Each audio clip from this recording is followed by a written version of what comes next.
Did you know that one honest choice can completely change your career? This is what happened to Sarah when she found a wallet at her local coffee shop.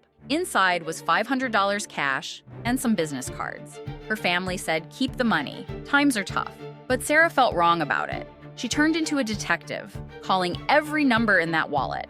After 3 awkward phone calls to different offices, she finally tracked down the owner.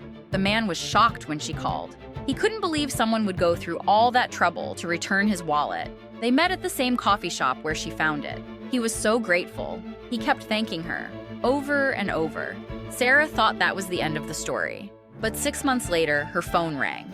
It was the same man. Turns out he was a hiring manager at her dream company, and they had an opening. One small act of honesty opened a door she never expected. Sometimes doing the right thing pays off in ways you never imagined.